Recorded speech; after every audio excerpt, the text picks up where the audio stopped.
Welcome and hello. Thank you again for your patience this morning. I hope that you are having a great start to your week after the Thanksgiving holiday. I am Brianna Jones, the Assistant Director at the Leadership Institute. And for this next hour, we want to make it as interactive as possible. So we will be using the chat.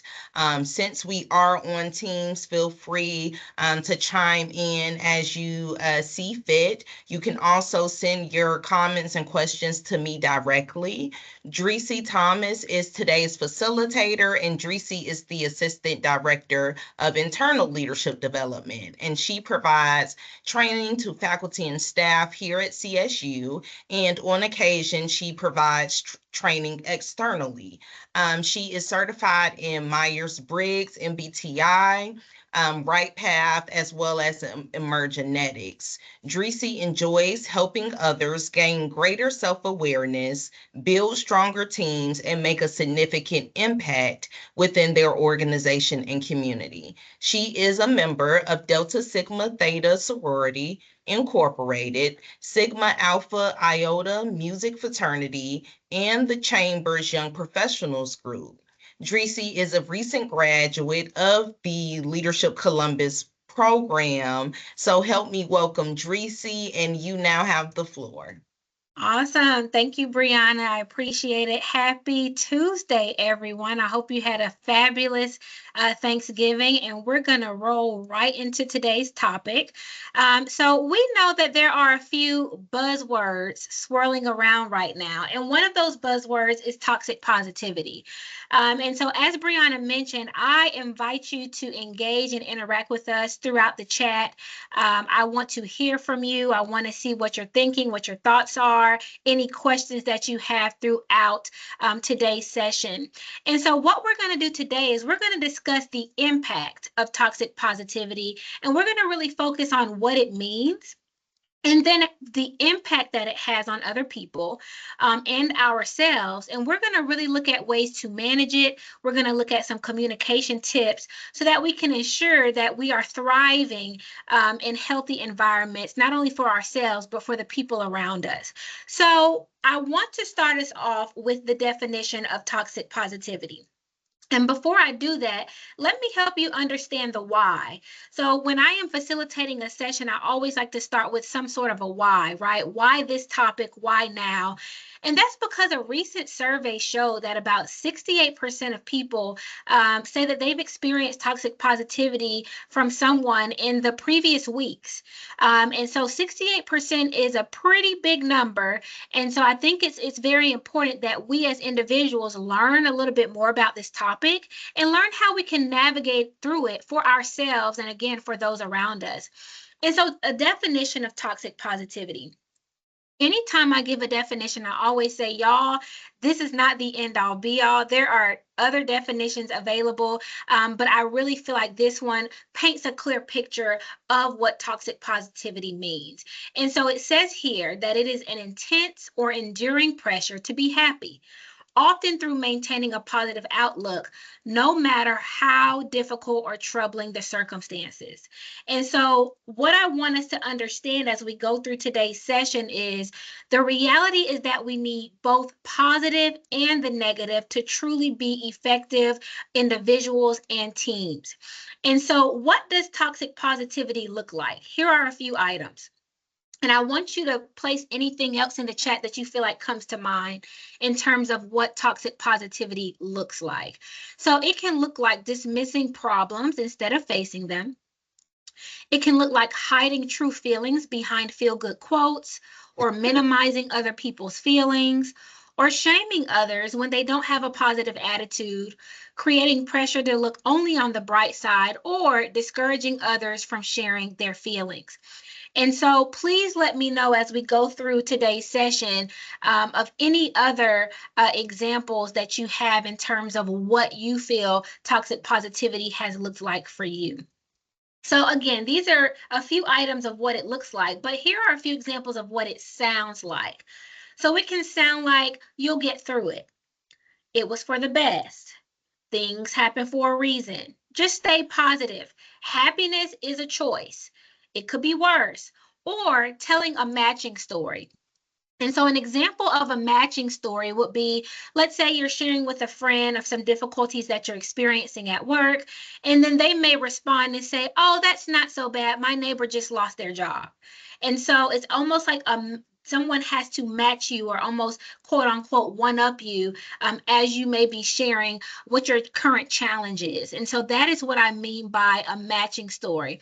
There are so many other examples. You may have heard this before. You may have been on the giving or the receiving end of either of these phrases, but these are just some examples of what it can sound like. And so I want you to understand that whether we're on the giving or the receiving end, the giver may not realize that they're doing this. And I want us to really allow that to follow us throughout today's session.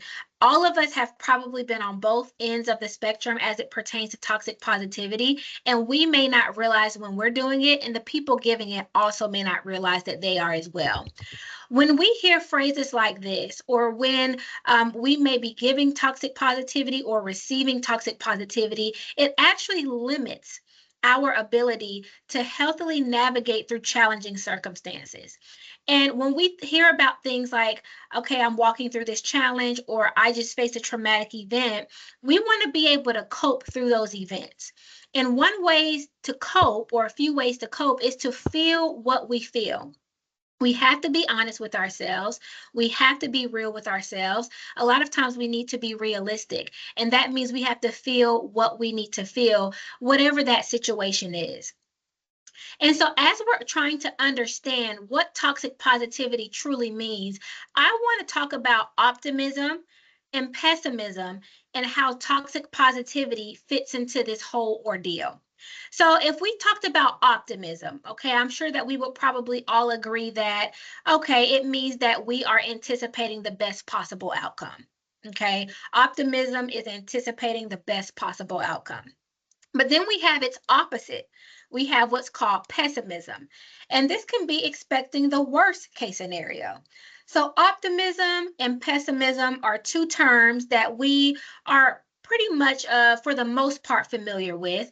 And so, what we want to do is make sure that we have a healthy balance of both. Okay. We want to make sure that we have a healthy balance of both. Having too much of one can be negative, right? And I want you to keep this in mind on the optimism side of all of this. So there are so many different kinds of optimism. As I was doing my research for this session, I found that there are just all these kinds of different optimisms, which I was like, okay, wow, I never knew that. But I want you to realize I'm calling it misplaced optimism. There are probably other terms out there, but misplaced optimism can lead to toxic positivity. So, as we go through today's session, I want you to keep in mind this idea of a healthy balance. If we're talking about negative emotions or feelings, positive emotions or feelings, to make sure that we're not having any toxic positivity come in the midst, we want to make sure that we have a healthy balance of both. Remember what I said a few slides ago. We need both the negative and the positive to be both effective individuals and effective teams. And so again, that misplaced optimism or too much optimism for multiple situations can actually lead to that toxic positivity. One thing that we have to realize is that we can believe that things are going well and that they're going to continue to go well. But at the same time, we can see and recognize that things are not going well and that some things may need to be changed or improved. Both of those items can be going on at the same time. And it reminds me of this idea of both and. We've probably been hearing that a lot in the last few months or the last year is both and. Two opposite things can actually be true at once. And I think that that fits so well with this idea of optimism, pessimism, and really managing toxic positivity. I want you to remember something about this idea or this phrase, toxic positivity. One, remember that positive thinking is beneficial to our well being. There are multiple studies that show us the power of optimism. And I don't want anybody to think that I'm knocking optimism down. I still very much so believe in the power of optimism and in being positive. But it can turn toxic when it leads to avoiding, suppressing, minimizing, or rejecting those negative emotions. So anytime you see, okay, there's some avoidance here, there's some suppressing here, there's some minimizing or rejecting of negative emotions here, that can probably be a sure sign that toxic positivity may be present, okay? Toxic positivity inadvertently stigmatizes negative emotions that are natural to a situation.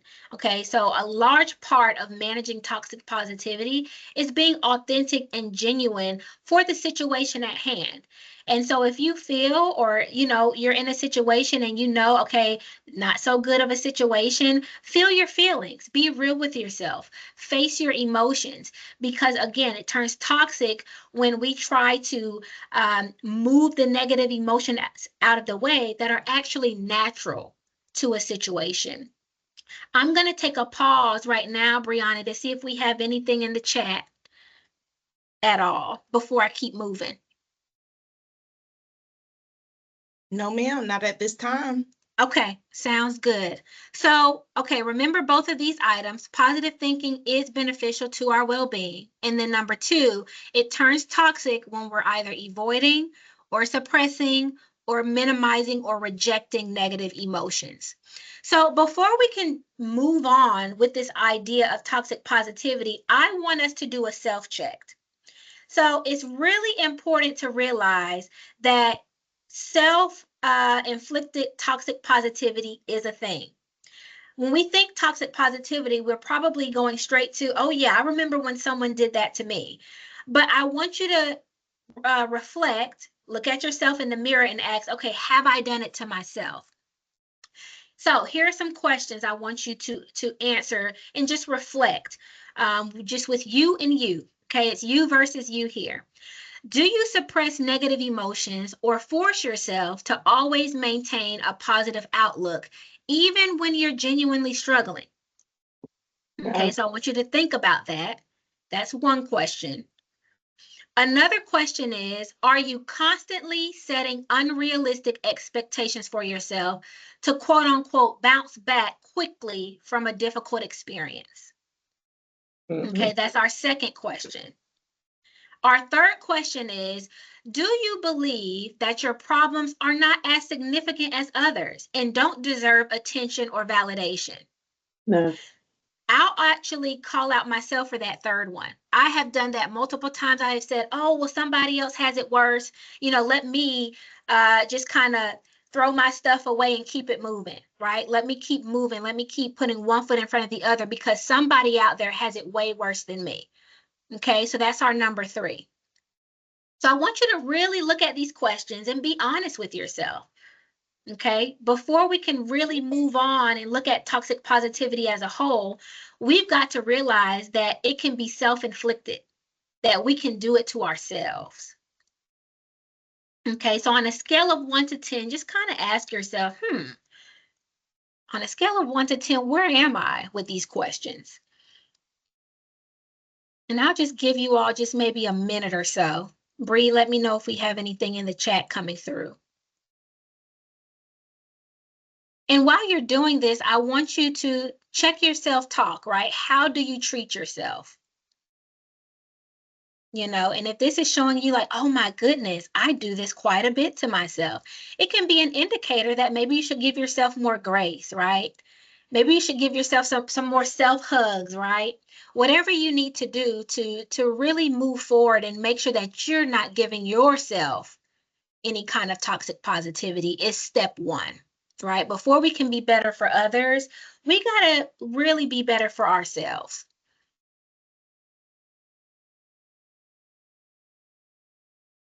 And so if you found yourself saying yes to all three of these questions, I want you to know that you are not alone, because a recent survey shows that 75% of respondents to a recent survey admitted to ignoring their own emotions in favor of being happy. So again, that 75% of respondents admitted to ignoring their own emotions in favor of being happy. So if you said yes to all three of those questions, one of those questions, two of those questions on the previous slide, know that you're not alone. And now, hopefully, as we go through the rest of the presentation and the session, you'll walk away with some tools that you can use not only for others, but for yourself as well. So, step one is understanding and being okay with the fact that it's okay to not be okay. It's okay if you're not feeling a positive emotion in a particular situation. It's okay if you're not experiencing a positive thought, right? Or a positive feeling. That is okay. And it's a part of being human. I'm not sure where we kind of turn in society to think that only positive is healthy.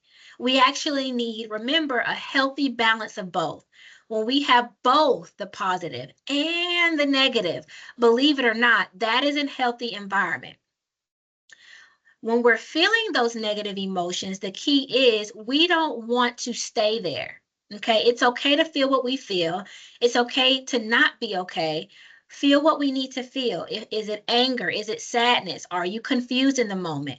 Are you unhappy in the moment? Whatever that feeling is, feel it and then don't stay there, right? That's what we really want to remember, is that we don't need to stay here. If we're feeling a negative emotion, if we're experiencing something negative, don't stay where you are with the feelings. Feel it, manage it, and try to move on from it. And I would even invite you not to rush past it. Okay, so it really is this beautiful balance of a dance that you want to do with yourself and with others, to give you and others that space that you need to, after facing a negative or a difficult situation, to be honest, to be authentic. Okay, so manage it, feel it, don't deny it, and don't get stuck there. Okay, that's what you want to do when we're really talking about balancing that negative and that positive. So now I want to ask you all a couple of questions. Now we're going to start looking at the impact on the receiving end, the impact on the giving end, how that can make other people feel. Have you experienced toxic positivity? Whether you were receiving it or whether you were unconsciously giving it. Have you experienced that? And I'll see if we can get some yeses and nos in the chat at all. And then what kind of impact did it have on you? So have you experienced toxic positivity, either on the receiving end or the giving end? And what kind of impact did it have on you? While we're waiting for some comments to come through in the chat, I will share my experience. And Dreesy, I would say that I have been more so on the receiving end of Okay. toxic positivity. My husband is very positive. Like he doesn't he doesn't have a bad day. If he has a bad day, he's trying to turn it into a positive. So I have experienced that, and the impact that it has on me, depending on the situation. It could be really good for me. Yeah. It'll give me that boost that I need to Mm-hmm. kind of pivot or to shift my perspective. But on other, at other times, it could make me angry. Maybe I'm not Yeah. ready to make that perspective shift, and I'm just Yeah. venting right now. Yeah. So the interruption of the venting to be positive, that sometimes makes me even more upset. And Yeah. we did have somebody comment in the chat that they've received it, and they have given it. It leads to an Yeah. environment that doesn't allow for honesty and connection between peers. Yeah, that's good. And we're going to also look at the impact on a team too. So I love that they shared that. And I love that they were honest in terms of saying, you know what, I've been the receiver, but I've been the giver as well. And if we're honest, 9 times out of 10, most of us have been both the receiving and on the receiving end and on the giving end. And so when the person is on the giving end, they really don't mean any harm. They're actually trying to help. But I think that as time goes on, again, I don't know exactly when that moment of time in society was where it just really kind of turned into this toxic ordeal, right? Of just placing positivity on each and every scenario and situation. But we have probably kind of tap dance in both areas, and I love that response there. So thank you. Thank you, thank you. Anybody else, Bree, before we move on? Yes, we've had another comment come in. I've done it to myself. That number two, creating unrealistic Let me go expectations. back. Hmm. I've worked places where people think you have to smile constantly, and if you aren't, you're upset, and it was exhausting. Oh, that's good. That's good. Thank you for sharing that. Thank you for sharing that.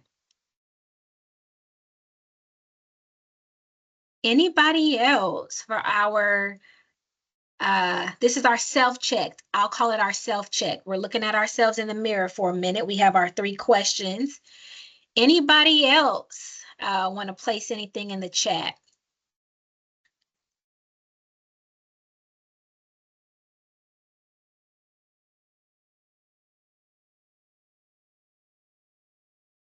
Okay. So be thinking of your experiences with this idea of toxic positivity, right? Whether we're on the receiving end or the giving end. A lot of you all who mentioned a few items in terms of, okay, I've been on the receiving end, I've been on the giving end. You've mentioned a lot of what we're about to see in these slides, but I'll just take it slide by slide and really hone in right now on the impact on the receiver. Okay, so this is someone who is experiencing toxic positivity from someone else. So a person receiving toxic positivity may feel that their reality isn't being acknowledged. They also may feel that their emotional experience is invalid. Frustration, they may feel. Confusion, they may feel dismissed. They may feel guilty.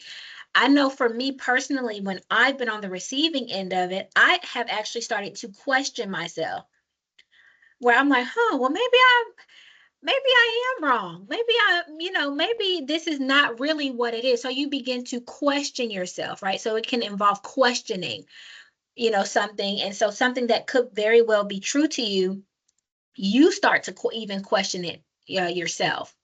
And so toxic positivity seems well meaning. And again, a lot of times people have, well intentioned. It's well intentioned people. They don't mean any harm. We don't mean any harm, but it feels negating to the person receiving it. I think Brianna made a good point. She said, maybe she's not ready to make that perspective shift right, or maybe she just needs a little bit more time. And I think that one of the things we'll realize as we go through just some tips and strategies on how to navigate through toxic positivity is allowing space. Allowing space. And so when someone is on the receiving end, it prevents growth, and it can actually cause a disconnection, whether it's between a person to a person or a person's disconnection with their self. Okay, it can disconnect a person from being their true self. So toxic positivity actually usually makes someone feel worse about the already challenging situation. So again, that is usually not the intention of the person, but it actually ends up making the person feel worse when in whatever challenging life circumstance they're already facing. And Dreesy, I Yeah. believe that some of these feelings can apply to the person that is giving the toxic positivity because confusion stood out to me. Like you said, you start to question yourself, Yeah. but the person who gave the toxic positivity, depending on how that person reacted to it, they will start to feel guilty, confused, Mm, frustrated with themselves, or even dismissed because you did not it didn't turn your mood around, or it didn't help you to shift yeah. that perspective. So I just Yeah. wanted to point that out, that all of those feelings could in turn be the same for the giver as well. And we That is have so true. and we had Brenda drop a comment in the chat. She says that she has experienced all three of those Mm. self-reflection Mm, questions, and okay. she agrees with the other two comments. For number three, when it shows up for her, she experienced spurts of anger and or mistrust. And I agree that it causes a disconnect. Awesome. Thank you so much, Brenda, for sharing that. Some really good things that you shared there. I think that that is so good what you mentioned a few minutes ago, Brianna, about the fact that the giver could be feeling these things as well. And one of the things I'll mention in a few slides is that I think as human beings, right, if someone we care about or someone we love dearly comes to us with a problem, we want to fix it. But sometimes our role is not to be fixer. Sometimes our role is just to create space or to ask them actually what they need. Do they just want me to listen? And so sometimes we have to take off the fixer hat, which is a lot of times maybe the giver is trying to be a fixer. They want whoever they're talking to feel better, not knowing that maybe what they said didn't have the impact that they wanted it to have. And so I think that's really good there. It says here, a person practicing toxic positivity may feel pressure to maintain a cheerful facade. And so don't think that the pressure is just only on the receiver's end, right? To be just happy go lucky. The giver could probably feel very much so pressured to want to have this cheerful facade. This thing, the reason why this term toxic positivity has come up is because so many people are starting to notice it, whether it's in their professional life or their personal life. And so that's across the board in society. So the pressure to maintain a cheerful facade is on all of us, whether we're on the giving end or the receiving end. And so the giver, quite frankly, could probably be feeling that pressure. It could be emotional suppression on their end as well. Maybe this is how they deal with things, right? Maybe they're trying to help you in a way that they feel, okay, well, when I'm facing challenges, situations, this helps me. This is how I deal with it, not realizing that potentially it could be creating more harm than good. So there's that emotional suppression. It can be that maybe they're stressed, right? Or there's some anxiousness. Maybe they're burnt out, right? And so you have maybe two people on the giving and the receiving end. One is giving it, one is receiving it, but there's so much similarity in actually how they're feeling. Both parties are feeling that pressure to maintain a cheerful facade. Both parties may be feeling some emotional suppression, whether they're aware of it or not. Both parties may feel stressed. Both parties may feel anxious. There may be burnout with both parties. And so I want you to realize that although it looks like we have two opposites here having a conversation, there may be more in common with these two individuals, the giver or the receiver, than we think. One thing I want you to recognize that could possibly be a thing for a giver is that sometimes people unconsciously inject toxic positivity in a tough conversation because they may be trying to avoid it as well. So maybe they're not ready for it, or maybe they don't have the skills to handle it, whether that's consciously or unconsciously. And so therefore, they're dodging the conversation in any way, or maybe they're trying to make themselves feel comfortable or make both parties feel comfortable in said conversation. And so I want you to consider that piece as well. So when moments like that happen, depending on who you're talking to, you may have to consider setting mental or emotional conversation boundaries. And the reason I say that is because forcing someone else to participate in something they're not ready to face, or maybe they feel uncomfortable talking about, is neither good for either party, and it doesn't feel good to either party. So in some circumstances, you may find it best to wind down the conversation, which can protect your feelings, can also protect the other person who may need more space and more time to deal with whatever that situation is. And sometimes you don't need to call them out, right? And say, you're being toxic. No, we don't want to do that. But sometimes it may be recognizing the limitations of the other party and withdrawing from the exchange in some way. Will every situation call for this response? No. But when you see that maybe someone doesn't have the capacity or the knowledge or the skills, or they're very uncomfortable with it, it could be a sign for you, you know, let me place an emotional or mental conversation boundary here. It could be an indicator that perhaps maybe you should talk to someone else about it, right? Perhaps there should be another angle that you should navigate through this situation. And so when that happens, this is are some examples of how you can respond. Okay, you still want to be authentic and genuine to yourself. Maybe just because someone else is uncomfortable with your challenging situation, or they don't have the skills necessary to really communicate with you, still stand firm in how you feel. Okay, just because someone else is minimizing, make sure that you're not minimizing as well. So you can say something like, I appreciate your intention to be helpful, but I'm not there yet. Or, this situation has been hard for me and I need time to make sense of what's happened. Another example could be, I would appreciate it if you could just be here with me and listen, as I find that most helpful right now. There are tons of other examples of how to respond. Any others coming to your mind? Feel free to throw those in the chat there. It is so, while you all are doing this, I'll say this, it's so important to stand firm in your reality.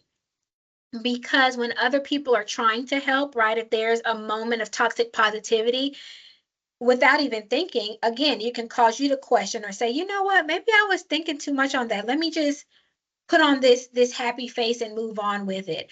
But I want you to stand firm in your feelings. Remember, it's okay to not be okay. You just don't want to stay there. As long as you're not getting stuck, stand firm in whatever that situation is, or that negative feeling or challenging situation is for you. Be honest with that, right? Don't let someone else's response to you kind of change how you're feeling. Now, maybe will you feel those positive things with time? Absolutely. But sometimes when things are fresh, stand firm in needing that space is what I'm saying. Okay. Any other examples of responses? Again, there are many others. These are just 3 quick examples. And We you could haven't talk. had we haven't had any responses other than what you have listed, but Brenda says that she has used number 3 and it has worked for her. Okay. Awesome. Awesome. Awesome. And this is really another way of, just like I said, being authentic with yourself. We talk about authenticity and being genuine so very much in terms of like leadership development. And so this is a way that you can do this, in a way that you can state it, right? You can take each one of these phrases and make it your own. And I want to acknowledge the fact that this can be uncomfortable, because although we may be experiencing toxic positivity, you also don't want to be mean, right? Or come off rude, or come off minimizing to the other person as well. And so I have personally had that feeling where it's like, I won't say anything at all, or I'll put on a happy face because I don't want what the other person said to, I don't want them to feel like they weren't helpful, or I don't want them to feel like, um, you know, they can't talk to me, or they can't say certain things to me anymore. And so, you know, but when you do those things, you're not being authentic with you. You're not being real with you. And so this takes a lot of courage for some people, and it can be very uncomfortable for some people to stand in your truth and say, you know what? I'm so thankful for all of those things you just shared with me, and the ways that you're trying to help. However, I'm just not there yet. I think I need a little bit more time. And you And for brought up those of us, something. yeah, I'm sorry, Dreesy. no, go ahead. I just wanted to reference what you said earlier about that giver feeling the pressure Mm, to put on this facade and to be happy. So when you respond to them and you set these boundaries and you stay authentic to yourself, you're doing that person a service as well, because it yes. may be a relief. It may be, oh, well, I was just trying to be happy and Mm-hmm. give you those positive vibes, because Mm-hmm. I just thought that's why you came to me, or that's what you Mm-hmm. expected of me. So it Mm-hmm. is really important. I just wanted to talk about how important it is to be authentic and to Mm-hmm. using some of these responses to talk to the giver, because they could just feel this unrealistic pressure to utilize the strength that they've always had to be the wooer in the room, Yep. and that could definitely, like I said, provide them with some relief. So thank you for that, Mm-hmm. Tracy.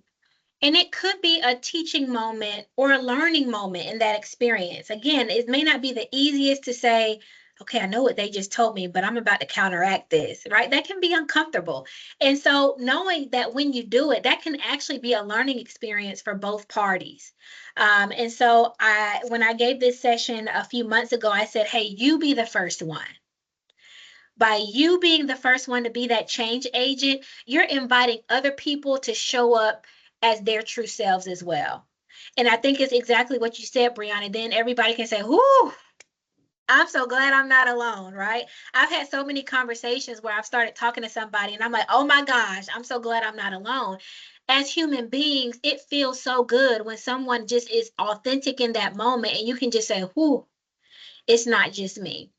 And so although you may not feel like no one around you is doing it, I invite you to be the first one. And that can be intimidating as well because maybe you don't see it anywhere else. But believe me when I say that by you being the first one doing it, you're inviting other people to do the same and to stand in their authentic space as well. All right. So we talked about the impact on the receiving end. We talked about the impact on the giving end. Let's talk about the impact on relationships and teams. I can't remember who said it, but someone mentioned it, their experience kind of in a work situation with toxic positivity, and they mentioned some awesome things. Here are a few more. So the impact on relationships and teams. As always, I know that a lot of times we're coming at this from perhaps a professional perspective, but I always want you all to take a holistic approach and use these items not only professionally but personally as well. So whether these are relationships professionally or personally, hopefully you'll be able to take away some valuable information here. So the impact on relationships and teams, it can create that lack of authenticity. Okay, it can be a false sense of teamwork. There can be an increase in problems and conflicts, maybe a disengaged team. It can lead to a lack of resolve, a team instability, lower productivity levels because people may just check out. It could be a lack of innovation and creativity and these new ideas. And it can also lead to groupthink. And so think about if all of these things are present on a team and think about what that can yield for a team. And so here's the reality: we can't just say any and everything, right? Especially in our professional lives. And I hope that that is not what you all think I'm saying. There are standards, right? And there are layers to authenticity in our professional lives. And so I'm saying remain, in those layers. How you show up as authentic in your professional life may look different than how you show up or as authentic in your personal life. Am I saying be two different people? I'm not.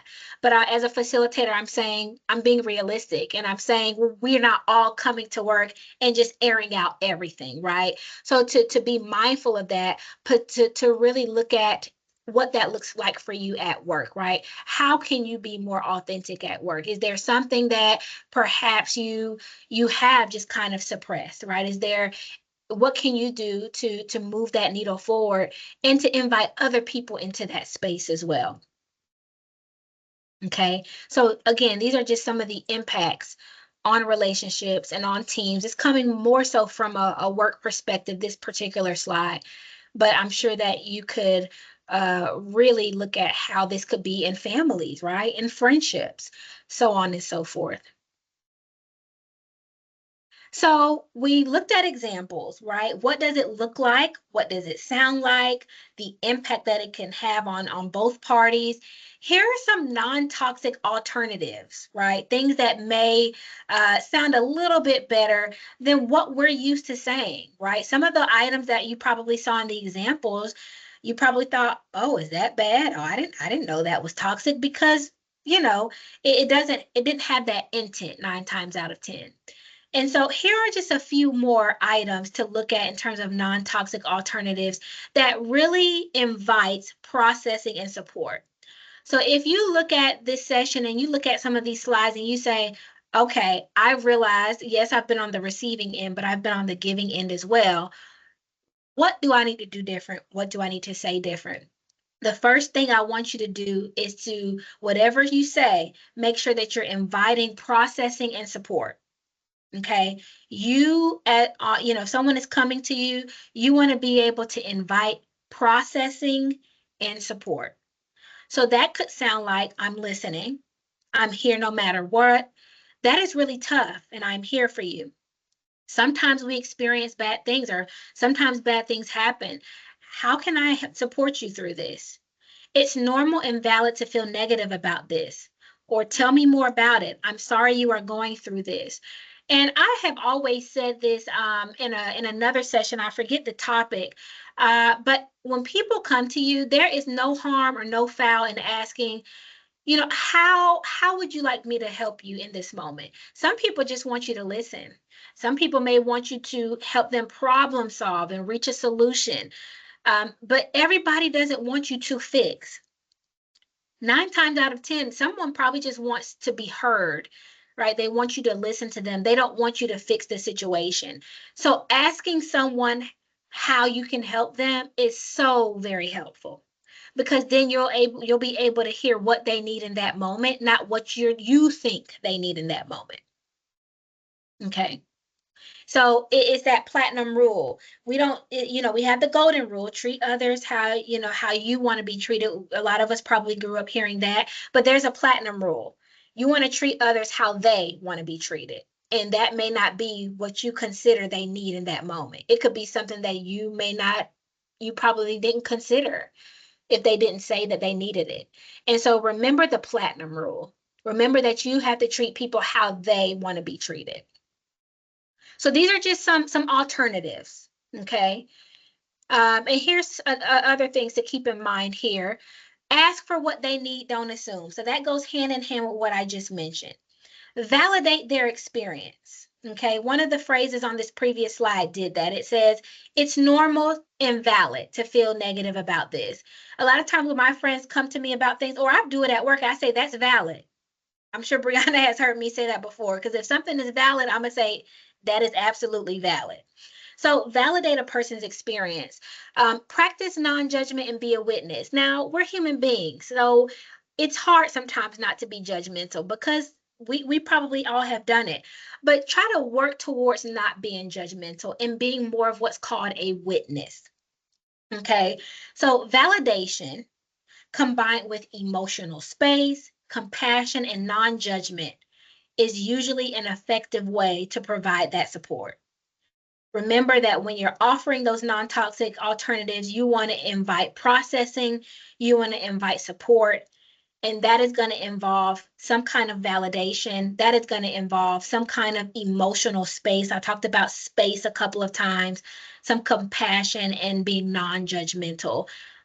Sprinkling a little bit of each one of those in there is a sure sign of probably, making the other person feel supportive in some way. Often, the most healing thing that a person needs is just for someone to listen, to stay present, and not try to immediately fix the hurt or the challenge at hand, but be a witness to the other party's own process. So being more of that witness and not putting on the fixer hat so quick. There'll be times maybe they do want you to get in there and help them. And if so, then you'll know that that's what they desire and need. But until then, don't be so quick to put on the fixer hat. Be quick to provide support, space, processing, compassion, being non-judgmental.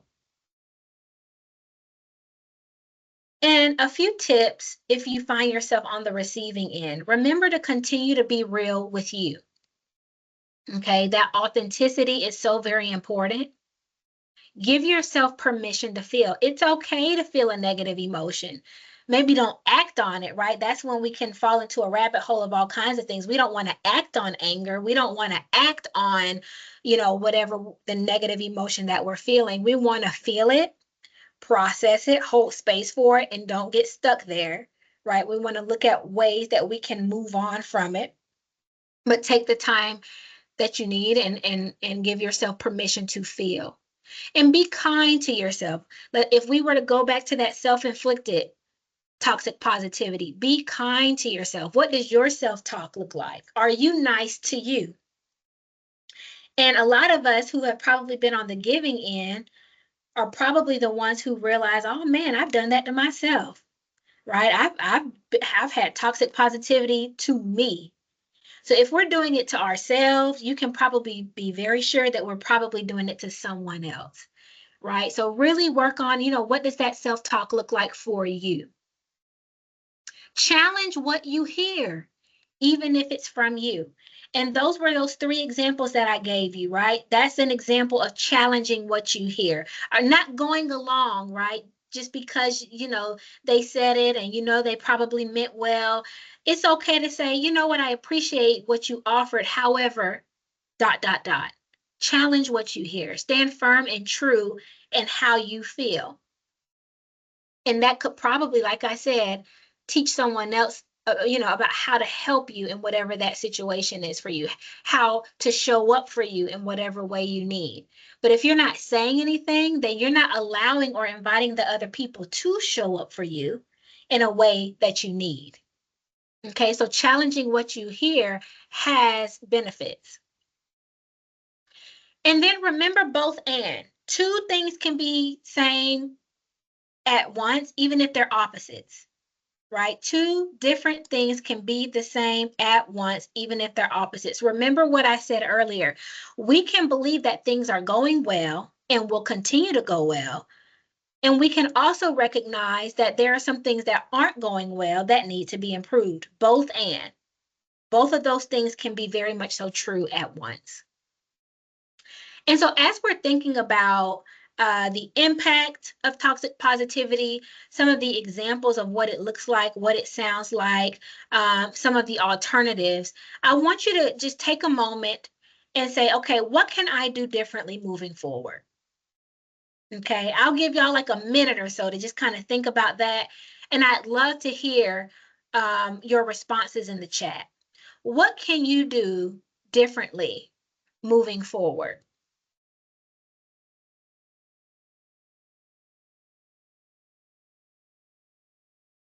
Again, I'll give just a minute or so.